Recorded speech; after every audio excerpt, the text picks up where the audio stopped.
రాష్ట్రానికి పెట్టుబడులు రాకుండా చేసేందుకే జగన్మోహన్ రెడ్డి రాష్ట్రంలో అరాచకాన్ని ప్రేరేపిస్తున్నాడు. అందులో భాగంగానే వైసీపీ నాయకులు కానివ్వండి, వాళ్ళ కార్యకర్తలు రపా అని చెప్పి మాట్లాడుతుంటే వాళ్ళని ఖండించాల్సింది లేదా మందలించాల్సింది పోయి పైగా రపా అంటే తప్పేంటని మీడియా ముఖంగా వాళ్ళని వెనకేసుకొస్తున్నాడు.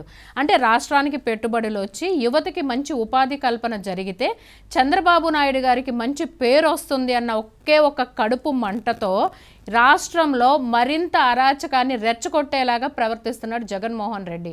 మొన్న సిట్ ఇచ్చినటువంటి నివేదిక చూసుకుంటే కనుక స్వామివారి తిరుమల స్వామివారి లడ్డూలో జరిగినటువంటి కుంభకోణం నుంచి, మద్యం కుంభకోణం నుంచి మీడియా ప్రజల దృష్టిని డైవర్ట్ చేయటం కోసమే అంపటి రాంబాబు చేత ముఖ్యమంత్రి గారిపై, వారి తల్లిదండ్రులపై దుర్భాషకరమైనటువంటి వ్యాఖ్యలు చేసేలాగా చేశాడు జగన్మోహన్ రెడ్డి. మరి అంపటి రాంబాబు చేసినటువంటి ఆ వ్యాఖ్యల్ని సభ్య సమాజం అంతా కూడా నిరసించింది.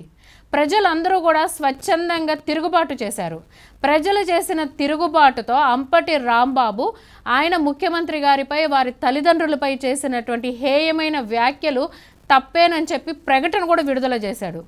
కానీ అంపటి రాంబాబు వ్యాఖ్యల్ని సమర్థించి వెనకేసుకొచ్చిన ఏకైక వ్యక్తి ఎవరైనా ఉన్నారంటే జగన్మోహన్ రెడ్డి మాత్రమే. తను ఖండించకపోగా, ఒక పార్టీ అధ్యక్షుడు అయ్యుండి తను ఆ వ్యాఖ్యల్ని ఖండించకపోగా ఇంకా అలాంటి బూతుల్ని వెనకేసుకొచ్చి రాష్ట్రంలో మరింత అరాచకాన్ని రెచ్చగొట్టేలాగా చేస్తున్నాడు. అంటే గతంలో కూడా జగన్మోహన్ రెడ్డి ప్రభుత్వం అధికారంలో ఉన్నప్పుడు టీడీపీ అధికార ప్రతినిధి అయినటువంటి పట్టాభి గారు తనపై చేయనటువంటి వ్యాఖ్యలను కూడా తనపైనే చేశారని చెప్పి అబద్ధపు ప్రచారం చేసి టీడీపీ కేంద్ర కార్యాలయంపై దాడి చేయించాడు తన రౌడీలతో. ఆ దాడిలో ఇక్కడ పనిచేసే సిబ్బంది వాళ్ళకి గాయాలయ్యాయి. ఇక్కడ ఉన్నటువంటి వారి కార్లు కూడా ధ్వంసం చేశారు ఆ దాడిలో. దాంతోపాటు పట్టాభి గారి ఇంటిపై దాడి చేసి వాళ్ళ ఇంట్లో ఉన్నటువంటి భార్య బిడ్డల్ని భయభ్రాంతులకి గురి చేశాడు జగన్మోహన్ రెడ్డి. అలాగే తన ప్రభుత్వం అధికారంలో ఉన్నప్పుడు గన్నవరంలో ఉన్నటువంటి టీడీపీ పార్టీ ఆఫీస్ పైన కూడా దాడి చేసి అక్కడ ఉన్నటువంటి కార్లను కూడా తగలబెట్టేశారు. అంటే దాడి చేసిన వారిని ఖండించి వాళ్ళపై కేసులు పెట్టాల్సింది పోయి అక్కడ ఉన్నటువంటి తెలుగుదేశం పార్టీ సానుభూతి పరులు మహిళల పైన తప్పుడు కేసులు పెట్టి మహిళల్ని కూడా అనేక రోజులు జైల్లో ఉండేలాగా చేసింది జగన్మోహన్ రెడ్డి గారు కాదండి. మరి అదే జగన్మోహన్ రెడ్డి ప్రభుత్వంలో జేసీ ప్రభాకర్ రెడ్డి గారి ఇంటిపై కానివ్వండి, పల్లా శ్రీనివాస్ గారి ఇంటిపైన, అయ్యన పాత్రుడు గారి ఇంటిపైన కూడా దాడి చేయించింది జగన్మోహన్ రెడ్డి ప్రభుత్వం.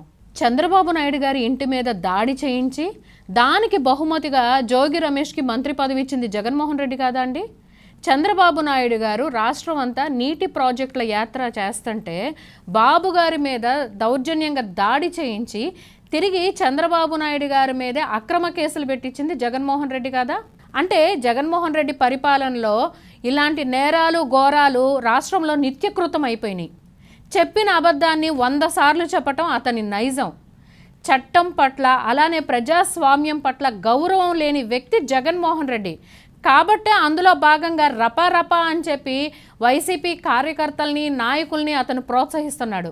అరే అంపటి రాంబాబు చేసినటువంటి హేయమైన వ్యాఖ్యల్ని రాష్ట్రమంతా సామాన్య ప్రజలు సైతం వ్యతిరేకిస్తే జగన్మోహన్ రెడ్డి మాత్రం అతని పార్టీ అధ్యక్షుడైంది ఖండించలేకపోయాడు. గతంలో కూడా తన పరిపాలనలో చూసుకుంటే అంటే ఎవరైతే దాడులు చేశారో, మరి దేవాలయం లాంటి శాసనసభలో అసెంబ్లీ సాక్షిగా భువనేశ్వరి గారి గురించి ఎవరైతే నీచమైన హేయమైనటువంటి అవమానకరమైనటువంటి మాటలు మాట్లాడారో అలాంటి వాళ్ళని తను ఎక్కడా ఖండించలేదు.